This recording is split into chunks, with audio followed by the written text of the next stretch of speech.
നമസ്കാരം. ഈ വീഡിയോയിൽ നമ്മൾ ഡിസ്കസ് ചെയ്യുന്നത് പ്രോസസ് അക്കൗണ്ടിങ്ങിലെ ഒരു ഇമ്പോർട്ടൻറ്റ് പ്രോബ്ലമാണ്.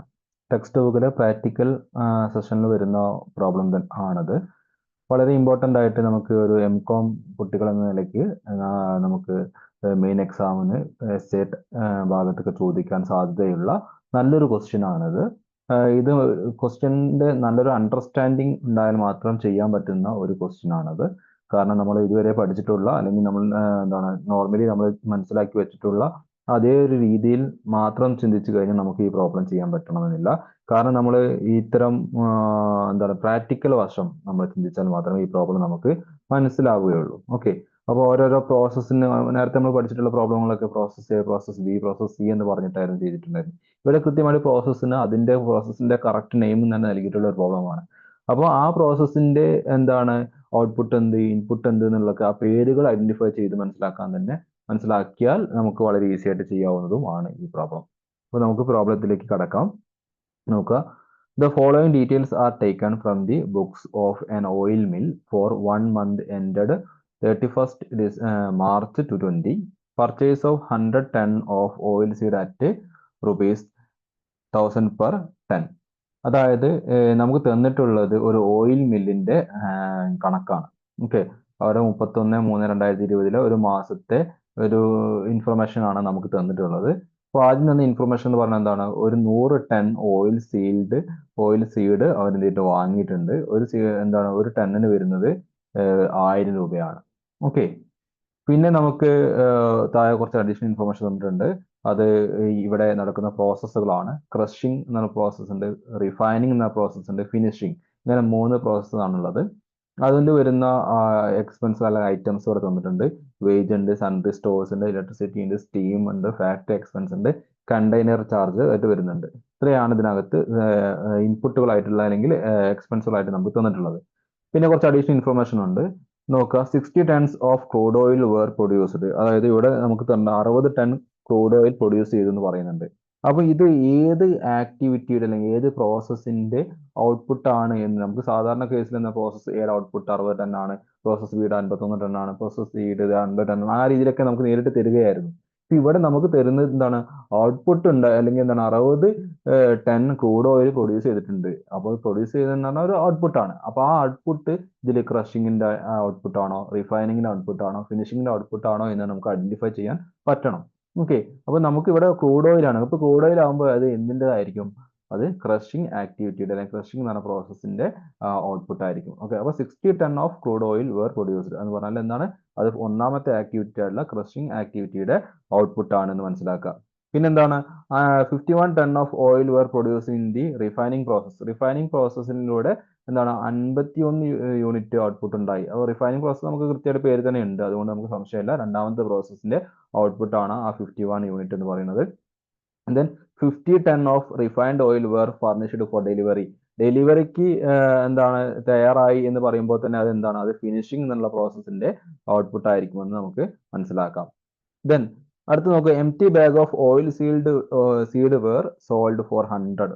അതായത് എം ടി ബാഗ് എന്ന് പറഞ്ഞാൽ, അതായത് നമ്മുടെ എണ്ണ എടുത്ത് കഴിഞ്ഞ ശേഷമുള്ള ഇതുണ്ടാവുമല്ലോ, അതിന്റെ ആ ഓയിലിന്റെ തൊലി, അത് 100 രൂപയ്ക്ക് വിറ്റു എന്ന് പറയുന്നത്. അപ്പൊ അത് ഏത് പ്രോസസ്സിൽ കാണിക്കേണ്ടതായിരിക്കും, അത് ക്രഷിംഗ്. അതായത് ഓയിൽ സീഡ് ആദ്യം ക്രഷ് ചെയ്യാണ്, പിന്നെയുള്ള റിഫൈൻ ചെയ്യുന്നത്. അപ്പൊ ക്രഷിംഗിലാണ് ഈ ഒരു എമൗണ്ട് കാണിക്കേണ്ടി വരിക.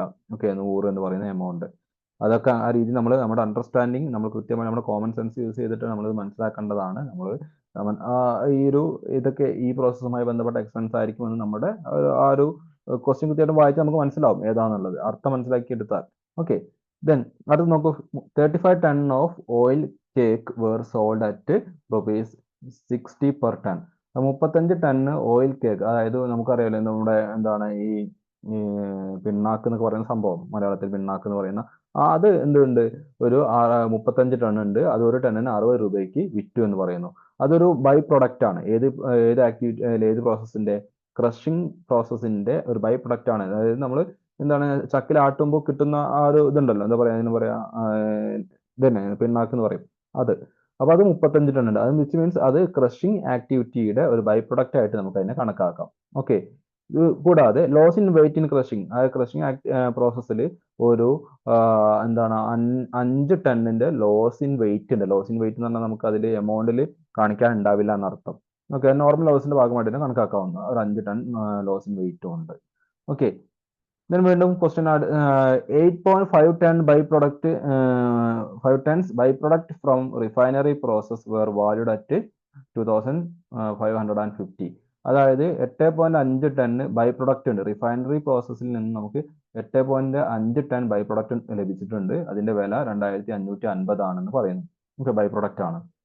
Then make out account in respect of each process and calculate the cost of the product per ton at the end of each process. അപ്പോൾ നമ്മോട് ഈ ക്രഷിംഗ്, റിഫൈനറി, ഫിനിഷിംഗ് എന്ന് പറഞ്ഞിട്ടുള്ള ഈ ഓരോ പ്രോസസ്സിന്റെയും എന്താണ് അക്കൗണ്ട് പ്രിപ്പയർ ചെയ്യാനും അതുപോലെ തന്നെ പ്രോസസ് കോസ്റ്റ് പെർ ടൺ എത്രയാണ് വരിക എന്നുള്ളത് കണ്ടെത്താനുമാണ് നമ്മൾ പറഞ്ഞിട്ടുള്ളത്. അപ്പം നമുക്ക് ടെക്സ്റ്റ് ബുക്കിൽ ആൻസർ ഹിന്റ് ആയിട്ട് നമുക്ക് പ്രോസസ് എയുടെയും പ്രോസസ് ബിയുടെയും പ്രോസസ് അല്ലെങ്കിൽ എന്താണ് ക്രഷിംഗ് ആക്ടിവിറ്റിയുടെയും റിഫൈനറി ആക്ടിവിറ്റിയുടെയും ഫിനിഷിംഗ് ആക്ടിവിറ്റിയുടെയും കോസ്റ്റ് പെർ ടൺ എത്രയാണ് വരുന്നത് എന്ന് നമുക്ക് ടെക്സ്റ്റ് ബുക്കിൽ ഹിന്റ് ആയിട്ട് തന്നിട്ടുണ്ട്. അപ്പോൾ 1670, 1959.80, 2080 ഇങ്ങനെയാണ് ആൻസർ വരുന്നത്. നമുക്കൊന്ന് ചെയ്ത് നോക്കാം, ഇത് തന്നെയാണ് ആൻസർ കിട്ടുന്നത് എന്ന് നോക്കാം. അപ്പോൾ ഒരു നമ്മുടെ മെയിൻ എക്സാമിന് സ്ട്രാറ്റജിക് കോസ്റ്റ് അക്കൗണ്ടിങ്ങിന്റെ മെയിൻ എക്സാമിന് കോസ്റ്റിംഗ് ഭാഗത്തു നിന്നും പ്രോസസ് കോസ്റ്റിങ്ങിന്റെ ഭാഗത്തു നിന്നും ഒരു എസ്എ ടൈപ്പ് ക്വസ്റ്റ്യൻ ഒക്കെ ചോദിക്കാൻ പറ്റിയിട്ടുള്ള നല്ലൊരു ക്വസ്റ്റ്യൻ ആണ് ഈ ഒരു ക്വസ്റ്റ്യൻ എന്ന് പറയുന്നത്. കാരണം ഒരു എംകോ സ്റ്റുഡൻസിന്റെ ഒരു ലെവലിൽ വരുന്ന ഒരു ക്വസ്റ്റ്യൻ ആണത്. അപ്പോൾ നിങ്ങൾ ഇത് എന്തായാലും വർക്കൗട്ട് ചെയ്ത് നോക്കല് നിർബന്ധമാണ്. ഓക്കെ, അപ്പോൾ നമുക്ക് ആൻസർ എങ്ങനെ ചെയ്യാൻ നോക്കാം. അപ്പോൾ 3 പ്രോസസ്സ് ഉണ്ട് നമുക്ക് മനസ്സിലായി അല്ലേ? ഏതൊക്കെയാണ്? Crushing, refining and finishing. അപ്പോൾ നമുക്ക് ആദ്യം ക്രഷിംഗ് പ്രോസസ്സിന്റെ പ്രോസസ് അക്കൗണ്ട് നമുക്ക് വരയ്ക്കാം. ഓക്കെ, അപ്പം പ്രോസസ് അക്കൗണ്ട് ഫോർമാറ്റ് ഒക്കെ അറിയാമല്ലോ. ഡെബിറ്റ് സൈഡിൽ നമ്മൾ ഇൻപുട്ടുകൾ ചെയ്തു, ക്രെഡിറ്റ് സൈഡിൽ ഔട്ട്പുട്ടുകൾ ചെയ്തു.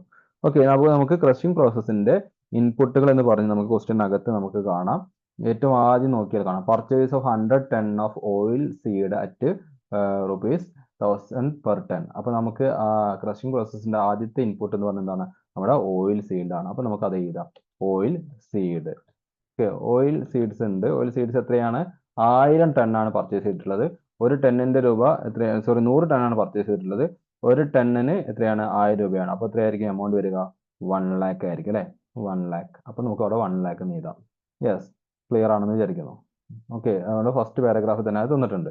പിന്നെന്താണ് തന്നിട്ടുള്ളത്? അടുത്ത ഇൻപുട്ടുകൾ എന്തൊക്കെയാണ്? ക്വസ്റ്റ്യനിലേക്ക് പോയാൽ കാണാം, വേജ് ഉണ്ട്, സൺഡ്രി സ്റ്റോഴ്സ് ഉണ്ട്, ഇലക്ട്രിസിറ്റി ഉണ്ട്, സ്റ്റീം ഉണ്ട്, ഫാക്ടറി എക്സ്പെൻസ് ഉണ്ട്. ഇത്രയാണ് നമുക്ക് ക്രഷിംഗ് ആക്ടിവിറ്റിയിൽ അല്ലെങ്കിൽ ക്രഷിംഗ് പ്രോസസ്സിൽ വന്നിട്ടുള്ള ഇൻപുട്ടുകളായിട്ട് പറയുന്നത് അല്ലെങ്കിൽ എക്സ്പെൻസുകളായിട്ട് പറയുന്നത്. ഓക്കെ, അപ്പോൾ നമുക്ക് ആദ്യം വേജ് എഴുതാം. വേജസ് ഉണ്ട്. വേജസ് എത്രയാണ്? വേജസ് 1000 രൂപയാണ് അല്ലേ? 1000. പിന്നെ അടുത്ത ഇൻപുട്ട് സൺഡേ സ്റ്റോഴ്സ് ഉണ്ട് അല്ലേ? സൺഡേ സ്റ്റോഴ്സ്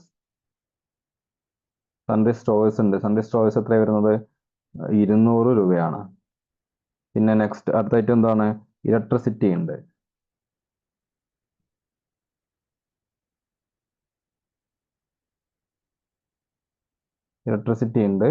ഇലക്ട്രിസിറ്റി എത്ര വരുന്നത്? അത് 400 രൂപയാണ്. പിന്നെ വരുന്നത് ഏതാണ്? സ്റ്റീം ഉണ്ട്. സ്റ്റീമിന് വരുന്നത് എത്രയാണ്? 300 രൂപ. സ്റ്റീം 300. ദെൻ പിന്നെ ഫാക്ടറി എക്സ്പെൻസ് എന്നുള്ളൊരു സംഭവം വരുന്നുണ്ട്. ഫാക്ടറി എക്സ്പെൻസ് ഉണ്ട്. ഫാക്ടറി എക്സ്പെൻസ് എത്ര വരുന്നത്? ഫാക്ടറി എക്സ്പെൻസ് വരുന്നത് 500 രൂപയാണ്. ഇത്രയാണ് ഡെബിറ്റ് സൈഡിൽ എഴുതേണ്ട അല്ലെങ്കിൽ ഇൻപുട്ട് ഐറ്റംസ് ആയിട്ട് നമുക്ക് ക്വസ്റ്റ്യനിൽ തന്നിട്ടുള്ളത് അല്ലേ? ക്വസ്റ്റ്യനിലേക്ക് ഒന്നുകൂടി നോക്കാം. ഇതിലെ wage, sundry store, electricity, steam, factory expense ഇത്രയും ഇൻഫർമേഷൻ ആണ് തന്നിട്ടുള്ളത്. കണ്ടെയ്നർ ക്രഷിംഗ് വന്നിട്ടില്ല. പിന്നെ ഇനി ഔട്ട്പുട്ട് കോളം നമുക്ക് ഫില്ല് ചെയ്യാം അല്ലേ? ഔട്ട്പുട്ട് കോളം ഫില്ല് ചെയ്യുന്ന സമയത്ത് നമുക്ക് തന്നിട്ടുള്ള എന്താണ്? 60 ton of crude oil where produce. 60 ton crude oil produce ചെയ്തു എന്ന് പറയുന്നു. അപ്പൊ നമുക്ക് ആ 60 ടൺ ക്രൂഡ് ഓയിൽ എന്ന് പറഞ്ഞാൽ ഞാൻ പറഞ്ഞത് ക്രഷിംഗ് ആക്ടിവിറ്റിയുടെ ഫിനിഷ്ഡ് പ്രോഡക്റ്റ് ആണ്. അതായത് ക്രഷിംഗ് ആക്ടിവിറ്റിയുടെ ഫിനിഷ്ഡ് പ്രോഡക്റ്റ് എന്ന് പറഞ്ഞിട്ടുണ്ടെങ്കിൽ റിഫൈനിങ് ആക്ടിവിറ്റിയുടെ ഇൻപുട്ട് ആയിരിക്കും അല്ലേ? അല്ലെങ്കിൽ അതായത് നമ്മുടെ തൊട്ട് മുമ്പത്തെ പ്രോസസ്സിന്റെ ഔട്ട്പുട്ട് അടുത്ത പ്രോസസ്സിന് ഇൻപുട്ട് ആയിരിക്കും, നമുക്ക് അറിയാമല്ലോ. അപ്പൊ നമ്മൾ ഇവിടെ എഴുതേണ്ട എങ്ങനെയാണത്? ഇവിടെ കുറച്ച് 2-3 കോളം വിട്ടിട്ട് നമുക്ക് എഴുതാം. എന്താണ് ഇപ്പൊ നോർമൽ ലോസോ അബ്നോർമൽ ലോസോ ഒക്കെ ഉണ്ടെങ്കിലോ? അപ്പൊ അതുകൊണ്ട് 2-3 ലൈൻ വിട്ടിട്ട് നമ്മൾ എഴുതുന്നു ട്രാൻസ്ഫേർഡ് ടു. എങ്ങോട്ട് ട്രാൻസ്ഫർ ചെയ്യുന്നു? ഇവിടുത്തെ ഔട്ട്പുട്ട് ഏതിലേക്കുള്ള ഇൻപുട്ടാണ്? റിഫൈനിലേക്കുള്ളതാണ്. ട്രാൻസ്ഫർ ടു റിഫൈനിങ് എഴുതാം. റിഫൈനിങ് പ്രോസസ്സിലേക്ക് നമ്മൾ എന്ത് ചെയ്യുന്നു? ട്രാൻസ്ഫർ ചെയ്യുന്നു. Okay, transfer to refining. എത്രയാണ് റിഫൈനിങ് പ്രോസസ്സിലേക്ക് ട്രാൻസ്ഫർ ചെയ്യുന്നത്? ക്വസ്റ്റ്യനിൽ തന്നിട്ടുണ്ട്. എത്രയാണ്? 60 ടൺ, 60 ടണ്ണാണ് ട്രാൻസ്ഫർ ചെയ്യുന്നത്. അപ്പോൾ നമുക്ക് യൂണിറ്റ് കോളത്തിൽ എഴുതാം. കാരണം എമൗണ്ട് എത്രയാണ് നമുക്ക് ഇപ്പോൾ അറിയില്ല. അതുകൊണ്ട് നമുക്ക് തൽക്കാലം യൂണിറ്റ് കോളത്തിൽ 60 ടൺ എന്ന് എഴുതാം. ഇനി നമുക്ക് പ്രോസസ് അല്ലെ ക്രഷിംഗ് പ്രോസസ്സുമായി ബന്ധപ്പെട്ട് എന്തെങ്കിലും ഇൻഫർമേഷൻ വേറെ ഉണ്ടോ? താഴെ നോക്കിയാൽ കാണാം അല്ലേ? ഇതാ empty bag of oil seed were sold. അപ്പോൾ നമുക്ക് ഇവിടെ ഒരു ഓയിൽ സീഡ് empty ബാഗ് എന്താണ് വിറ്റ സമയത്ത് നമുക്കൊരു എന്തുണ്ടായിട്ടുണ്ട്? 100 രൂപ കിട്ടിയിട്ടുണ്ടെന്ന് പറയാം. അപ്പൊ നമുക്ക് അതിനെ നമുക്ക് എന്താണ് ഇവിടെ ക്വസ്റ്റ്യൻ അകത്ത് തന്നെ നോക്കിയാൽ നമുക്ക് കാണാൻ പറ്റും. ഇവിടെ എന്താണ് loss in weight in crushing എന്താണ് എത്രയുണ്ട്? 50 ടൺ ഉണ്ട്. അപ്പൊ നമുക്ക് സ്ക്രാപ്പ് ആണ് സംഭവം അത്. ഓക്കെ, അപ്പൊ നമുക്ക് ഇവിടെ ലോസ് ഇൻ വെയിറ്റ് എന്നുള്ള ആദ്യം എഴുതാം. ലോസ് ഇൻ വെയിറ്റ് ഉണ്ട്. എത്രയാണ്? 5 ടൺ ആണ്. അപ്പൊ 5 എന്ന് അവിടെ എഴുതാം. പിന്നെ നമുക്ക് empty ബാഗ് വിറ്റതിന്റെ ഭാഗമായിട്ട് നമുക്ക് ഒരു ബൈ പ്രൊഡക്റ്റ് പോലെ എന്ന് പറയാം. empty ബാഗ് വിറ്റതിന്റെ ഭാഗമായിട്ട് നമുക്ക് എത്ര കിട്ടിയിട്ടുണ്ട്? empty ബാഗ് വിറ്റിട്ട് നമുക്കൊരു ക്വസ്റ്റ്യൻ എത്രയാണ് കിട്ടിയത്? empty ബാഗ് വിറ്റിട്ട് 100 രൂപ അല്ലെ? അപ്പൊ 100 രൂപ നമുക്കിവിടെ എമൗണ്ട് കോളത്തിൽ കാണിക്കാം, 100. പിന്നെന്താ ഉള്ളത്? പിന്നെ ഇതിന്റെ ഔട്ട്പുട്ട് കോളത്തിൽ എഴുതേണ്ടത് എന്തെങ്കിലും ഇൻഫർമേഷൻ ഉണ്ടോ? ഉണ്ട് അല്ലെ? വേറെ എന്താ ഇൻഫർമേഷൻ ഉള്ളത്? നമുക്ക് തന്നിട്ടുണ്ട് 35 ton of oil cake were sold at 60 per ton. അതായത് ക്രഷിംഗ് പ്രോസസ്സിന്റെ ഒരു ബൈ പ്രൊഡക്റ്റ് ആണ് നമുക്ക് ഇവിടെ നിന്ന് ലഭിക്കുന്ന ഈ ഓയിൽ കേക്ക് എന്ന് പറയുന്നത്. അത് 35 ടൺ ഉണ്ട്. അത് 60 രൂപയ്ക്ക് വിറ്റു ഒരു ടണ്ണിന് എന്നാ പറയുന്നത്. അപ്പൊ നമുക്ക് ഇവിടെ ആ ബൈ പ്രൊഡക്റ്റ് നമുക്ക് ഇവിടെ എഴുതാം. എന്താ ബൈ പ്രൊഡക്റ്റിന്റെ പേര്? ഓയിൽ കേക്ക് അല്ലെ? ഓയിൽ കേക്ക് എന്ന് പറഞ്ഞ ഒരു ബൈ പ്രൊഡക്റ്റ് ഉണ്ട്. എത്രയാണ്? 35 ആണ്, 35 ടൺ ആണ്. ഓക്കെ, 35 ടൺ ആണ് വരുന്നത്. ക്ലിയർ? ദെൻ ഒരു ടണ്ണിന് എത്ര രൂപയാണ് പറഞ്ഞത്? 60 രൂപ. അപ്പൊ 35 ഇൻറ്റു 60 എന്ന് പറയുമ്പോൾ എത്രയായിരിക്കും? 35 ഇൻറ്റു 60. അപ്പോൾ 2100 രൂപ എന്ത് വരുന്നു? ഓയിൽ കേക്കിൽ നിന്ന് നമുക്ക് വരുമാനം ഉണ്ടായി. അപ്പൊ ഇത്രയും ഇൻഫർമേഷൻ ആണ് നമുക്ക് അതിനകത്ത് ഈ ക്രഷിംഗ് അക്കൗണ്ടിൽ വരുന്ന അല്ലെ ക്രഷിംഗ് പ്രോസസ്സിൽ വരുന്ന ഇൻപുട്ട് ഔട്ട്പുട്ട് ഇൻഫർമേഷൻ ഇത്രയേ ഉള്ളൂ. ഇനി നമുക്കൊന്ന് ക്വസ്റ്റ്യൻ തന്നിട്ട് എല്ലാ ഇൻഫർമേഷൻ നമ്മൾ പോസ്റ്റ് ചെയ്ത് കഴിഞ്ഞാൽ നമുക്ക് ഇനി ബാലൻസ് ചെയ്യാം. ബാലൻസ് ചെയ്യുന്ന സമയത്ത് എപ്പോഴും പറയുന്ന പോലെ ഏറ്റവും ആദ്യം ബാലൻസ് ചെയ്യേണ്ട ഏത് കോളമാണ്? യൂണിറ്റ് കോളമാണ്. അപ്പോൾ യൂണിറ്റ് കോളം നമുക്ക് ഡെബിറ്റ് സൈഡിൽ 100 വരുന്നുണ്ട്. ക്രെഡിറ്റ് സൈഡിൽ കൊടുക്കുന്ന സമയത്ത് 95 പ്ലസ് 5 100. അപ്പോൾ രണ്ടും ഈക്വൽ ആണ്. അതിനർത്ഥം ഇവിടെ അബ്നോർമൽ ലോസോ അബ്നോർമൽ ഗെയിനോ സംഭവിച്ചിട്ടില്ല എന്നുള്ളതാണ്. ഓക്കെ, അവിടെ നിൽക്കട്ടെ. ഇനി നമുക്ക് എന്ത് ചെയ്യാം? എമൗണ്ട് കോളം ബാലൻസ് ചെയ്യാം. എമൗണ്ട് കോളം കാണുമ്പോൾ തന്നെ നമുക്ക് മനസ്സിലാവും ഡെബിറ്റ് സൈഡിലാണ് കൂടുതൽ. അതുകൊണ്ട് നമുക്ക് ഡെബിറ്റ് സൈഡിലെ എമൗണ്ടിന് 2 വർഷത്തേക്ക് എടുത്ത് എഴുതാം അല്ലേ? പിന്നെ നമുക്ക് ഇവിടെ കിട്ടാത്തത് ഏതിന് നേരെയാണ്? അപ്പോൾ ലോസ് ഇൻ വെയിറ്റിന് നേരെ നമുക്ക് എമൗണ്ട് എഴുതേണ്ട ആവശ്യമില്ല, നമുക്കറിയാമല്ലോ അല്ലേ? അപ്പോൾ നമുക്ക് അത് വേണ്ട. പിന്നെ ഉള്ളത് എന്താണ്? ട്രാൻസ്ഫർ ടു റിഫൈനിങ് എന്നുള്ളതാണ്. അത് നമുക്ക് എത്രയാണെന്നുള്ളത് നമുക്ക് നോക്കാം. Okay, process cost per unit കണ്ടെത്തി കഴിഞ്ഞാൽ നമുക്ക് അതിൻ്റെ ആൻസർ കിട്ടും. പ്രോസസ് കോസ്റ്റ് പെർ യൂണിറ്റ് ഇവിടെ കാണേണ്ട ആവശ്യമൊന്നുമില്ല. നമുക്ക് തന്നിട്ടുള്ള ആൻസർ ഇതിന്റെ അനുസരിച്ച് നമുക്ക് ശരിയാണോ നോക്കാം. നമുക്ക് പ്രോസസ് കോസ്റ്റ് പെർ യൂണിറ്റ് കണ്ടെത്തി വെക്കാം എന്ന് മാത്രം. ഓക്കെ, അപ്പോൾ 1 lakh plus 1000 plus 200 plus 400 plus 300 plus 500. അപ്പോൾ നമുക്ക് വരുന്നത് മൊത്തം 1,02,400 ആണ്. അതിന് 2 വർഷത്തേക്ക് നമ്മൾ എഴുതുന്നു 1,02,400. 1,02,400. ഓക്കെ, അപ്പൊ ഇനി നമുക്ക് ഇവിടെ കിട്ടേണ്ട എമൗണ്ട് എന്ന് പറഞ്ഞാൽ ഏതാണ്? ഇവിടെ കിട്ടേണ്ട എമൗണ്ട് നമുക്ക് ഏത് മാത്രമേ ഉള്ളൂ? ഈ ഒരു എമൗണ്ട് മാത്രമേ നമുക്ക് ഇവിടെ കിട്ടേണ്ടതുള്ളൂ. ഓക്കെ, അപ്പൊ നമ്മൾ അത് 60 യൂണിറ്റിന് റിഫൈനിങ് പ്രോസസ്സിൽ അടുത്ത പ്രോസസ്സിലേക്ക് ട്രാൻസ്ഫർ ചെയ്ത 60 യൂണിറ്റിന് എത്ര രൂപ വരുന്നു? നമുക്കൊന്ന് ബാലൻസ് ചെയ്ത് നോക്കാം. അത് കിട്ടും അല്ലേ? അപ്പോൾ നമുക്ക് എന്ത് ചെയ്താൽ മതി? 1,02,400 മൈനസ് എന്ത് ചെയ്താൽ മതി? 2,100 മൈനസ് 100 ചെയ്താൽ മതി. ആ ആൻസർ കിട്ടും അല്ലേ? എത്ര വരിക? 1,200,000 വരും. 1,200,000. ഓക്കെ, ഇനി നമുക്ക് ടെക്സ്റ്റ് ബുക്കിലെ ആൻസർ പ്രകാരം നമ്മൾ ചെയ്തത് കറക്റ്റ് ആണോ നമുക്ക് ഇവിടെ നിന്ന് ജസ്റ്റ് ഒന്ന് നോക്കാം. എക്സാമിനപ്പോൾ നമുക്ക് അങ്ങനെ നോക്കാനൊന്നും കഴിയില്ല. നമുക്ക് ഇവിടെ ജസ്റ്റ് ഒന്ന് നോക്കാം നമ്മൾ ചെയ്ത് കറക്റ്റ് ആണ്. പ്രോസസ് കോസ്റ്റ് പെർ യൂണിറ്റ് നമുക്ക് കണ്ടുപിടിക്കാം അല്ലേ? പ്രോസസ് കോസ്റ്റ് പെർ യൂണിറ്റ് എത്രയാണ്? ടെക്സ്റ്റ് ബുക്കിൽ ഹിന്റ് അതല്ലേ? പ്രോസസ് കോസ്റ്റ് പെർ യൂണിറ്റ് അല്ലേ? Process cost per unit is equal to എത്രയാണ് ഇവിടെ നിന്നിട്ടുള്ളത്? 10,200 എന്ത് 600 അല്ല 60 യൂണിറ്റിന് 10,200 ആണ് വന്നിട്ടുള്ളത്. അപ്പോൾ നമുക്ക് ആ 1,10,000 അല്ല 1,200 കേട്ടോ. അപ്പോൾ 1,200 ഡിവൈഡ് ബൈ 60 ചെയ്യുക. 1,200 ഡിവൈഡ് ബൈ 60 ചെയ്ത് കഴിഞ്ഞാൽ നമുക്ക് കിട്ടുന്ന ആൻസർ 1,670 ആണ്. ഓക്കെ, കിട്ടുന്ന ആൻസർ എത്രയാണ്? 1670. അപ്പോൾ ഇത് തന്നെയാണോ നമ്മുടെ ടെക്സ്റ്റ് ബുക്കിൽ ഒന്ന് ജസ്റ്റ് ചെക്ക് ചെയ്യാം. എക്സാമിന് അങ്ങനെയുള്ള ഓപ്ഷൻ ഒന്നും ഇല്ല. നമുക്ക് ഇപ്പൊ ചെയ്ത് കറക്റ്റ് ആണോ ജസ്റ്റ് ഒന്ന് മനസ്സിലാക്കാൻ വേണ്ടിയിട്ട് നോക്കാം. അപ്പോൾ നമുക്ക് നോക്കാം, കോസ്റ്റ് പെർ ടൺ എത്രയാണ്? 1670 ആണ്. അതായത് നമ്മൾ ക്രഷിംഗ് അക്കൗണ്ടിന്റെ നമ്മൾ ചെയ്തിട്ടുള്ള നമ്മുടെ പ്രോസസ് അക്കൗണ്ട് എന്താണ് നമ്മൾ ചെയ്ത് കറക്റ്റ് ആണ്. ഓക്കെ. ഇനി അടുത്ത അക്കൗണ്ട് എന്താണ്? റിഫൈനിങ് ആണ്. റിഫൈനിങ് അക്കൗണ്ട് നമുക്ക് ഇതുപോലെ ചെയ്ത് നോക്കാം. അപ്പോൾ റിഫൈനിങ് അക്കൗണ്ടിന്റെ ഇൻപുട്ട് എന്തായിട്ട് വരും? ട്രാൻസ്ഫർ ഫ്രം അല്ലെ? ആദ്യം വരുന്നത് എന്താണ്? ഏതിൽ നിന്ന് വന്നു? ക്രഷിംഗ് അക്കൗണ്ടിൽ നിന്ന് വന്നത് അല്ലെ? അപ്പൊ നമുക്ക് അത് കാണിക്കാം. Transfer from crushing. ക്രഷിംഗ് അക്കൗണ്ടിൽ നിന്നും വന്നിട്ടുള്ളത് എത്രയാണ്? 60 ടൺ ആണ്. 60 ടൺ ആണ്. എത്ര അതിന്റെ വില വന്നിട്ടുള്ളത്? 1,200,000 രൂപയാണ് അല്ലെ? അത് നമ്മൾ എഴുതി കഴിഞ്ഞു. ഇതിന് പിന്നെ എന്താണ് ഈ ക്രഷിംഗ് അക്കൗണ്ടിലും നിന്ന് ഉള്ളത് പോലെ തന്നെ ഇവിടെയും ഇൻപുട്ടുകളായിട്ട് നമുക്ക് വരുന്നത് wage, Sunday stores, electricity, steam, factory expense തന്നെയാണ്. അപ്പൊ നമുക്ക് അത് ഇവിടെ എഴുതാം. ഓക്കെ. അപ്പോൾ ഇവിടെ സെപ്പറേറ്റ് ഓയിൽ സീഡ് ഇവിടെ വരുന്നില്ല. എന്നാൽ അടുത്ത പ്രോസസ്സാണ്. അപ്പോൾ പിന്നെ ഓയിൽ സീഡിന് ഉപയോഗിക്കുന്ന ഏത് പ്രോസസ്സിലാണ്? ക്രഷിങ്ങിലാണ്. ഓക്കെ. അപ്പോൾ ഇവിടെ നമുക്ക് വേജ് വരുന്നുണ്ട്. വേജ് എത്രയാണ്? ക്വസ്റ്റ്യൻ നോക്കിയാൽ കാണാം. വേജ് റിഫൈനിങ്ങിൽ വേജ് വരുന്നത് 700 ആണ്. പിന്നെ സൺഡേ സ്റ്റോഴ്സ് വരുന്നുണ്ട്. റിഫൈനിങ് സൺഡേ സ്റ്റോഴ്സ് വരുന്നത് എത്രയാണ്? 600 ആണ്. പിന്നെ ഇലക്ട്രിസിറ്റി ചാർജ് വരുന്നുണ്ട് 350 ആണ്, 350 ആണ്. ദെൻ സ്റ്റീം ചാർജ് വരുന്നുണ്ട്. സ്റ്റീമിന് വരുന്നത് 250 ആണ്. പിന്നെ ഫാക്ടറി എക്സ്പെൻസ് വരുന്നുണ്ട് ഇവിടെ എത്രയാണ്? 400 ആണ്. Okay, clear. അപ്പൊ ഇതാണ് നമുക്ക് ക്വസ്റ്റ്യൻ നോക്കിയാൽ അത് കാണാൻ പറ്റും അല്ല? അതാ റിഫൈനിങ്ങിൽ 700, 600, 350, 250, 400. ഇവിടെയും കണ്ടെയ്നർ ചാർജ് വരുന്നില്ല. പിന്നെ വേറെ എന്തെങ്കിലും ഇൻപുട്ടുകളെ കുറിച്ചുള്ള ഇൻഫർമേഷൻ ഒന്നും ഇതിനകത്ത് റിഫൈനിങ്ങിന്റെ ബന്ധപ്പെട്ട് തന്നിട്ടില്ല. പിന്നെ നമുക്ക് ഔട്ട്പുട്ട് കോളം ഫില്ല് ചെയ്യാം. ഔട്ട്പുട്ട് കോളം ഫില്ല് ചെയ്യുന്ന സമയത്ത് ഞാൻ നേരത്തെ പറഞ്ഞതുപോലെ തന്നെ ഇവിടെ നമ്മൾ ആദ്യം എഴുതുന്ന എന്താണ്? 51 ton of oil were produce in the refining process. Refining പ്രോസസ്സിൽ നിന്നും 51 യൂണിറ്റ് പ്രൊഡ്യൂസ് ചെയ്തിട്ടുണ്ട് എന്ന് പറയുമ്പോൾ റിഫൈനിങ് പ്രോസസ്സിന്റെ ഔട്ട്പുട്ട് ആണ് ആ 51 ടൺ എന്ന് പറയുന്നത് അല്ലെ? ആ 51 ടണ്ണ് ഏത് ഫിനിഷിംഗ് പ്രോസസ്സിലേക്കുള്ള എന്താണ് ട്രാൻസ്ഫർ ചെയ്യുക. അതുകൊണ്ട് നമ്മൾ ഇവിടെ എഴുതേണ്ട എന്താണ്? ട്രാൻസ്ഫർ ടു അല്ലെ? ട്രാൻസ്ഫർ ടു എന്താണ്? ഫിനിഷിംഗ് എന്ന് എഴുതാം. ഫിനിഷിംഗ് പ്രോസസ്സിലേക്കാണ് ട്രാൻസ്ഫർ ചെയ്യുന്നത്. അപ്പോൾ ട്രാൻസ്ഫർ ടു ഫിനിഷിംഗ് പ്രോസസ്സിലേക്ക് ട്രാൻസ്ഫർ ചെയ്തു. എത്ര യൂണിറ്റ്? 51 യൂണിറ്റ് ആണ് ട്രാൻസ്ഫർ ചെയ്യുന്നത്. അതിന്റെ എമൗണ്ട് നമ്മൾ ഇനി കണ്ടുപിടിക്കണം. ബാലൻസ് ചെയ്യുമ്പോഴേ നമുക്ക് കിട്ടുള്ളൂ. അപ്പോൾ അതവിടെ നിൽക്കട്ടെ. പിന്നെ എന്തെങ്കിലും ഇൻഫർമേഷൻ ഔട്ട്പുട്ടുമായി ബന്ധപ്പെട്ട് റിഫൈനറിയിലെ ഔട്ട്പുട്ടുമായി ബന്ധപ്പെട്ട് ഉണ്ടോ നോക്കാം. ഉണ്ട് അല്ലേ? റിഫൈനറിയിലും ഒരു ബൈ പ്രോഡക്റ്റ് ഉണ്ട്. എവിടെതാ? 8.5 tons by product from refinery process were valued at 2550 അല്ലേ? അപ്പൊ 8.5 ടണ്ണ് എന്തുണ്ട്? ബൈ പ്രൊഡക്റ്റ് ഇവിടെ ഉണ്ടായിട്ടുണ്ട്. അപ്പൊ നമുക്ക് ഇവിടെ ഒരു ബൈ പ്രൊഡക്റ്റ് ഉണ്ടായിട്ടുണ്ട്. നമുക്ക് ബൈ പ്രൊഡക്റ്റിന്റെ പേര് പറയാത്തത് കൊണ്ട് അതിങ്ങനെ എഴുതാം. ബൈ പ്രൊഡക്റ്റ് എന്ന് തന്നെ എഴുതാം. ബൈ പ്രൊഡക്റ്റ് എത്രയാണ്? 8.5 ടണ്ണാണ്. 8.5 ടൺ. ഓക്കെ.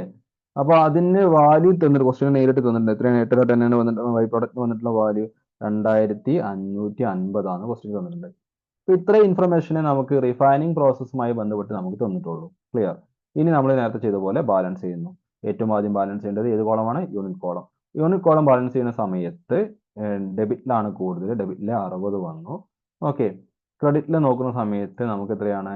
59.5 വരുന്നുള്ളൂ. അതിനർത്ഥം നമുക്ക് അവിടെ ഒരു ലോസ് ഇൻ വെയിറ്റ് ഉണ്ട് അല്ലെ? വെയിറ്റിൽ ഒരു ചെറിയൊരു ലോസ് സംഭവിച്ചിട്ടുണ്ട്. ആ ലോസ് ഇൻ വെയിറ്റ് എന്ന് പറയുന്നത് എത്രയാണ്? ലോസ് ഇൻ വെയിറ്റ് ഇത് ക്വസ്റ്റ്യൻ തരാത്താണ്. നമുക്ക് ബാലൻസ് ചെയ്യുമ്പോൾ കിട്ടുകയാണ്. ചെറിയൊരു എമൗണ്ട് ആയതുകൊണ്ട് നമുക്ക് അതിനെ ലോസ് ഇൻ വെയിറ്റ് ആയിട്ട് കണക്കാക്കാം. അപ്പോൾ ലോസ് ഇൻ വെയിറ്റ് എത്രയാണ്? 0.5 ആണ്. ലോസ് ഇൻ വെയിറ്റ് നമ്മൾ നേരത്തെ പറഞ്ഞിരുന്നു. അതിന് എന്തുണ്ടാവില്ല? എമൗണ്ട് എഴുതേണ്ട ആവശ്യം ഇല്ല. ഓക്കെ. അപ്പം നില്ല് കൊടുക്കുന്നു. ഇനി നമ്മൾ എമൗണ്ട് കോളം ബാലൻസ് ചെയ്യാം. എമൗണ്ട് കോളം ബാലൻസ് ചെയ്യുന്ന സമയത്ത് 1,200,000 plus 700 plus 600 plus 350 plus 250 plus 400. Okay. അപ്പോൾ 1,02,500 വരുന്നു. അതിനെ നമ്മൾ 2 വർഷത്തേക്ക് എഴുതുന്നു. കാരണം അതാണ് ഏറ്റവും വലിയ എമൗണ്ട് അല്ലേ? 2 വർഷത്തേക്ക് അതിനെ നമ്മൾ എഴുതുന്നു. 1,02,500. അപ്പോൾ നമുക്ക് ഇനി ട്രാൻസ്ഫർ ടു ഫിനിഷിലേക്ക് ട്രാൻസ്ഫർ ചെയ്യുന്ന എന്താണ്? 51 യൂണിറ്റിന് എത്ര രൂപ വരും? എങ്ങനെ കണ്ടുപിടിക്കാം? വളരെ സിമ്പിൾ അല്ലേ? എങ്ങനെ കണ്ടുപിടിക്കും? 1,02,500 മൈനസ് എന്ത് ചെയ്താൽ മതി? 2,550 വിച്ച് മീൻസ് എത്ര വന്നു? 99,950 വന്നു. ഓക്കെ. അപ്പോൾ 99,950 രൂപയാണ് നമ്മൾ എന്ത് ചെയ്യുന്നത്? റീഫൈനിങ് പ്രോസസ്സിൽ നിന്നും ഫിനിഷ്ഡ് സ്റ്റോക്കിലേക്ക് ഫിനിഷിംഗ് പ്രോസസ്സിലേക്ക് ട്രാൻസ്ഫർ ചെയ്യുമ്പോൾ വരുന്ന ഓഫ് കോസ്റ്റ് എന്ന് പറയുന്നത്. അപ്പൊ ഇവിടെ നമ്മൾ ചെയ്ത് കറക്റ്റ് ആണ്, നമുക്ക് ജസ്റ്റ് ടെക്സ്റ്റ് ബുക്കിൽ ആൻസർ വെച്ച് ഒന്ന് ചെക്ക് ചെയ്ത് നോക്കാം. അപ്പോൾ രണ്ടാമത്തെ പ്രോസസ്സിന്റെ കോസ്റ്റ് പെർ ടൺ വന്നത് എത്രയായിരുന്നു? രണ്ടാമത്തെ പ്രോസസ്സിന്റെ കോസ്റ്റ് പെർ ടൺ വന്നിട്ട് 1959.80 ആണ്. നമുക്ക് ഇവിടെ ചെയ്ത് നോക്കാം. ഓക്കെ, അപ്പോൾ 99,000 process cost per unit, process cost per unit is equal to 99,950 divide by 51 അല്ലേ? 51 ചെയ്യുന്ന സമയത്ത് എത്ര വരും? നമുക്ക് വരുന്നത് സെയിം അല്ലെ? 51ഉം മാത്രമല്ല, എന്തുണ്ട്, നമുക്കൊരു 51ന് മാത്രമല്ലല്ലോ, ഇതിന് നേരല്ല. അപ്പോൾ 51.5 ഇട്ട് നോക്കാം അല്ലേ? അപ്പോൾ നമുക്ക് എത്ര വരുന്നത്?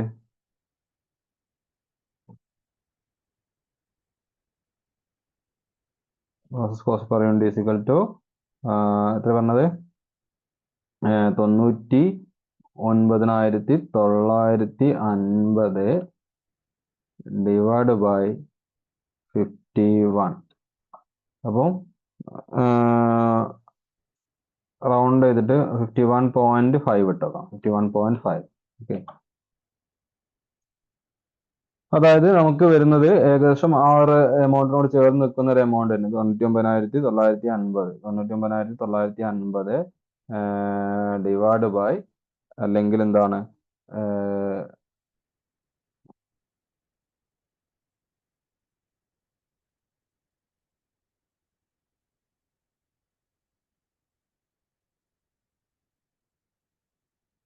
99,950 ഡിവൈഡ് ബൈ 51 ചെയ്യുന്ന സമയത്ത്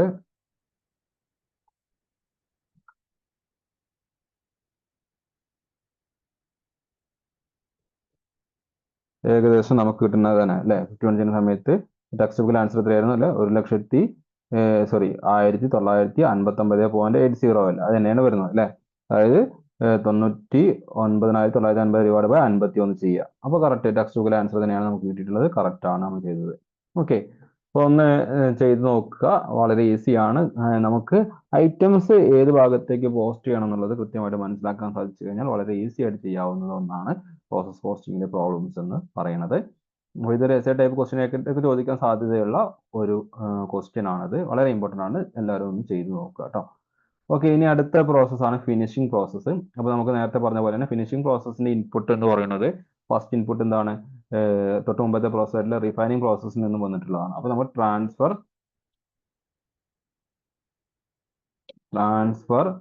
ഫ്രം റിഫൈനിങ് നിന്നും വന്നിട്ടുള്ള അല്ലെ? ട്രാൻസ്ഫർ ഫ്രം റിഫൈനിങ് നിന്ന് വന്നത് എത്രയാണ്? 51 യൂണിറ്റ് ആണ്.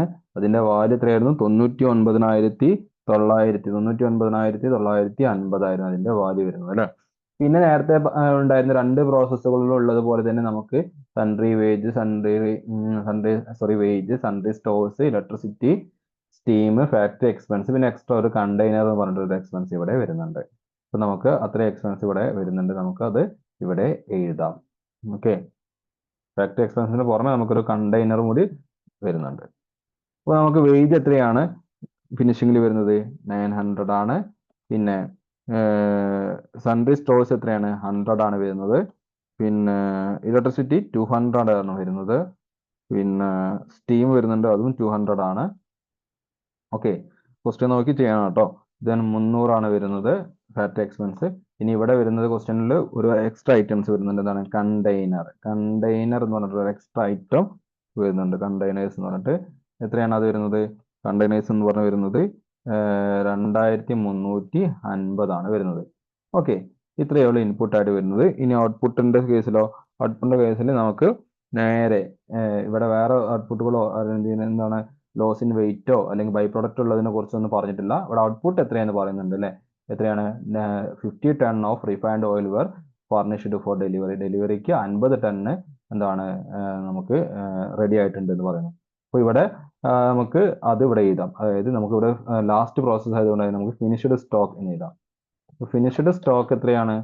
ഫിനിഷ്ഡ് സ്റ്റോക്ക് 50 ടൺ ആണ്. അപ്പോൾ നമുക്ക് ഇവിടെ 50. ഓക്കെ, അതിന്റെ വാല്യൂ നമുക്കറിയില്ല, നമ്മൾ കണ്ടുപിടിക്കണം. അപ്പൊ നമുക്ക് ഇതിനകത്ത് പറഞ്ഞ പോലെ തന്നെ നമ്മൾ ഇനി എന്ത് ചെയ്യുന്നു? ടോട്ടൽ ചെയ്യുന്നു. അപ്പോൾ ഇവിടെ യൂണിറ്റ് കോളം 51 ഉണ്ട്, ഇവിടെ 50 ഉള്ളൂ. അപ്പോൾ ഇവിടെ ലോസ് ഇൻ വെയിറ്റ് ഉണ്ട്. എത്രയാണ് loss in weight? Loss in weight ഇവിടെ നമുക്ക് ചെറിയ എമൗണ്ട് ആയതുകൊണ്ടാണ് നമ്മൾ ലോസ് ഇൻ വെയിറ്റ് ആയിട്ട് കാണിക്കുന്നത്. അത് ഒരു യൂണിറ്റ് ലോസ് ഇൻ വെയിറ്റ് ഉണ്ട്, അതിന് നേരെ എമൗണ്ട് ഒന്നും വരില്ല.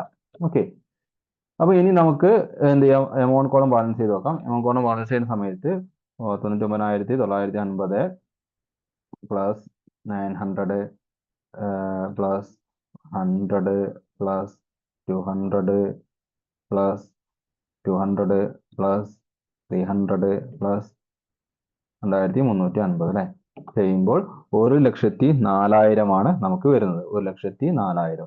ക്ലിയർ?